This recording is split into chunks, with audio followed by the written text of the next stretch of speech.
ಆತ್ಮೀಯರೇ ನಮಸ್ಕಾರ. ಪುರುಷರಲ್ಲಿ ಮಾನಸಿಕ ಆರೋಗ್ಯದ ಸಮಸ್ಯೆಗಳು ಬರೋದಿಲ್ವಾ?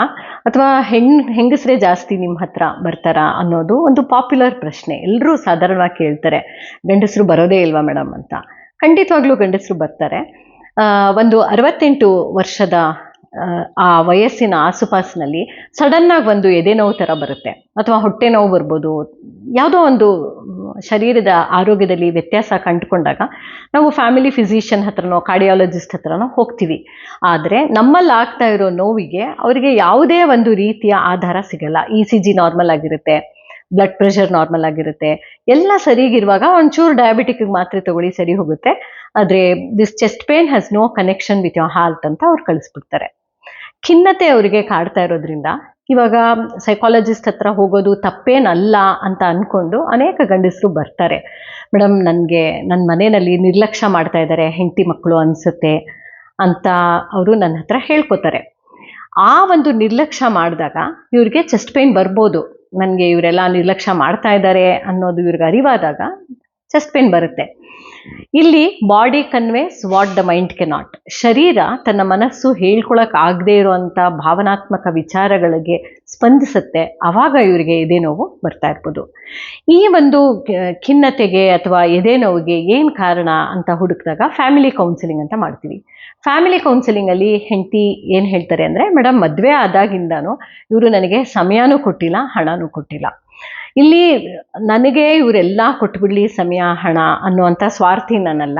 ಆದರೆ ಇವ್ರಿಗೆ ಯಾವಾಗಲೂ ಇವ್ರ ತಂದೆ ತಾಯಿ, ಅಕ್ಕ ತಮ್ಮ, ಅವ್ರ ಮಕ್ಕಳು, ಅವರ ಒಂದು ಭವಿಷ್ಯ, ಅವ್ರ ಮದುವೆ ಮಾಡೋದು, ಅವರ ಒಂದು ಅಳಿಯನ್ ಕಳಿಸೋದು, ಈ ಥರನೇ ಅವ್ರಿಗೆ ಯೋಚನೆ.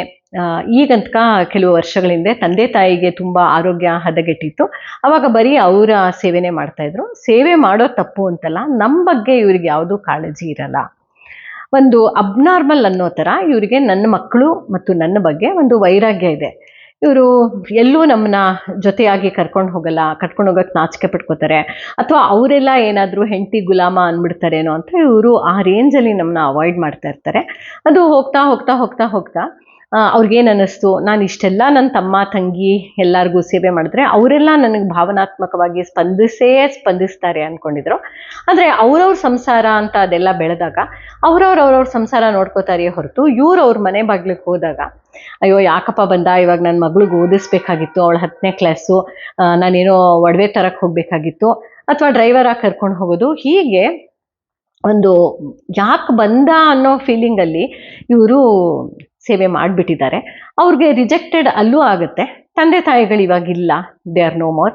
ಸೊ ಮಕ್ಕಳಿಗೆ ಇವರು ಒಂದು ಫೀಸ್ ಕಟ್ಟುವಾಗಲೂ ಯೋಚಿಸಿ ಹಣದ ವಿಚಾರದಲ್ಲಿ ತನ್ನ ಹೆಂಡತಿ ಮಕ್ಕಳಿಗೆ ಯಾವಾಗಲೂ ಬಡ್ಜೆಟಿಂಗೆ, ಆದರೆ ತನ್ನ ಬೇರೆ ಅಕ್ಕ ತಂಗಿ ದೊಡ್ಡ ಸಂಸಾರಕ್ಕೆ ಇವರು ಬೇಗ ಹಣವನ್ನು ಖರ್ಚು ಮಾಡೋದು ನೋಡಿ ಮಕ್ಕಳಿಗೂ ಸ್ವಲ್ಪ ಬೇಜಾರಾಗಿದೆ. ಆದರೆ ನಾವು ಎಷ್ಟೋ ಅನ್ಕೋತೀವಿ ಅದನ್ನೆಲ್ಲ ಇವ್ರ ಮೇಲೆ ತೀರಿಸಬಾರ್ದು ಅಂತ. ಆದರೆ ಅವರೇ ನಮ್ಮಿಂದ ವಿಮುಖರಾಗಿ ಹೋಗಿ ನಾವು ಎಷ್ಟೇ ಅವ್ರಿಗೆ ಸ್ಪಂದಿಸಿದ್ರು ಕೂಡ ಅವರು ಸಮಾಧಾನ ಆಗೋದಿಲ್ಲ. ಅವ್ರಿಗೆ ಏನೋ ನೋವಿದೆ. ಇದು ಅವರ ಸ್ವಂತ ನೋವಿರ್ಬೋದು, ಅಥವಾ ಅವರ ಅಕ್ಕ ತಂಗಿರು ಅವ್ರನ್ನ ಟ್ರೀಟ್ ಮಾಡ್ತಿರೋ ರೀತಿನಲ್ಲಿ ಇರ್ಬೋದು. ಮಕ್ಕಳನ್ನ ಕೇಳಿದಾಗ ಮಕ್ಕಳನ್ನು ಹೀಗೆ ಹೇಳ್ತಾರೆ, ಅಪ್ಪ ನನ್ನ ಮಾರ್ಕ್ಸ್ ಕಾರ್ಡ್ ತೋರಿಸಿದಾಗ, ಓ ನಿನ್ಗೆ ಇಷ್ಟೊಂದು ಚೆನ್ನಾಗಿ ಮಾರ್ಕ್ಸ್ ಬಂದಿದೆಯಾ ಅಂತ ಖುಷಿ ಪಟ್ಕೊಂಡೇ ಇಲ್ಲ. ನನಗೊಂದು ₹100 ಸ್ಕಾಲರ್ಶಿಪ್ ಬಂದಿತ್ತು, ಅಪ್ಪ ನನಗೆ ₹100 ಸ್ಕಾಲರ್ಶಿಪ್ ಬಂದಿದೆ ಅಂದರೆ ಅದೇನು ₹100, ಅದೇನು ಒಂದು ಮೊತ್ತನಾ ಅಂತ ಹೇಳ್ತಾರೆ. ಸೊ ಹೀಗೆ ಯಾವ್ದ್ರಲ್ಲೂ ಅದೊಂದು ಸ್ಕಾಲರ್ಶಿಪ್ ಅನ್ನೋದು ಒಂದು token of appreciation from the institute. ಏನೋ ಒಂದು ₹100 ಅಂತ ಕೊಟ್ಟಿರ್ತಾರೆ. ಎಲ್ಲ ಮಕ್ಳಿಗೂ ಅವ್ರು ₹1000 ಕೊಡೋಕ್ಕಾಗಲ್ವಲ್ಲ. ನಾನು ಒಳ್ಳೆ ಮಾರ್ಕ್ಸ್ ತೆಗಿದ್ದೀನಿ ಅಂತ ಅವರೊಂದು ಕೊಟ್ಟಿದ್ದಾರೆ ಅನ್ನೋ ಬೆಲೆಯನ್ನು ನಮ್ಮಪ್ಪ ಗುರುತಿಸಲ್ಲ. ಅದೇ ತಂಗಿ ಮಗಂಗೆ ಒಂದು ರ್ಯಾಂಕ್ ಬಂದುಬಿಟ್ರೆ, ಒಂದು ರ್ಯಾಂಕ್ ತೆಗೆದುಬಿಟ್ಟ, ಹಿಂಗಾಗೋಯ್ತು ಅಂತ ಹೊಗಳ್ತಾ ಇರ್ತಾರೆ. ಯಾವಾಗ ಇವರು ನನ್ನ ಮಕ್ಕಳು ಶ್ರೇಷ್ಠರಲ್ಲ, ಬೇರೆಯವ್ರ ಮಕ್ಕಳೇ ಶ್ರೇಷ್ಠ ಅಂತ ಅಂದ್ಕೊಂಡು ಜೀವನ ಸಮಸ್ಬಿಟ್ಟಿರ್ತಾರೆ, ಇವ್ರಿಗೆಲ್ಲರಿಗೂ ಒಂದು ಏಜ್ ಆದಮೇಲೆ ನನಗೆ ಯಾರೂ ಇಲ್ಲ ಅನ್ನೋ ಒಂಟಿತನ ಕಾಡಿದಾಗ ಎದೆ ನೋವು ಬರೋದು ಸಾಮಾನ್ಯ. ಇಲ್ಲಿ ಒಂದು ಜವಾನಂತರ ನೀವು ಕೆಲಸ ಮಾಡ್ತಾ ಇರ್ತೀರಾ, ಧರ್ಮ ಸಂಕಟದಲ್ಲಿ ಇರ್ತೀರಾ, ಮನೆಯವರೆಲ್ಲ ಒಗ್ಗಟ್ಟಾಗಿರಬೇಕು ಅಂತ ಶ್ರಮಿಸ್ತಾ ಇರ್ತೀರಾ. ಆದರೆ ಮನೆಯವರಿಗೆಲ್ಲರಿಗೂ ಅವ್ರವ್ರದ್ದೇ ಒಂದೊಂದು ಸೆಲ್ಫಿಶ್ ಅಜೆಂಡಾ ಇರುತ್ತೆ. ಆದ್ದರಿಂದ ಈ ದೊಡ್ಡಣ್ಣನ ಪ್ರಯತ್ನ ಏನಿದೆ ಯಾವುದು ಸಫಲ ಆಗಲ್ಲ. ಈ ಎಲ್ಲ ಕಾರಣಗಳು ಸೇರಿಕೊಂಡು ಅವ್ರಿಗೆ ನಾನು ಇಡೀ ಜೀವನದಲ್ಲಿ ವಿಫಲನಾಗಿದ್ದೇನಾ ಅನ್ನುವಂಥ ಭಾವನೆ ಬಂದಾಗ ಈ ರೀತಿಯ ಎದೆ ನೋವು ಕಾಣಿಸ್ಕೊಳ್ಳೋದು ಸರ್ವೇ ಸಾಧಾರಣ. ಇದನ್ನು ಸೈಕೋಸೊಮ್ಯಾಟಿಕ್ ಇಲ್ನೆಸ್ ಅಂತಲೂ ಕರಿಬೋದು. ನೀವು ಜವಾನನಾಗಿ ಯಾವುದಾದ್ರೂ ಸೇವೆಯನ್ನು ಮಾಡ್ತಾ ಇದ್ದರೆ ದಯವಿಟ್ಟು ಅದನ್ನು ಇವಾಗಲೇ ನಿಲ್ಲಿಸಿ.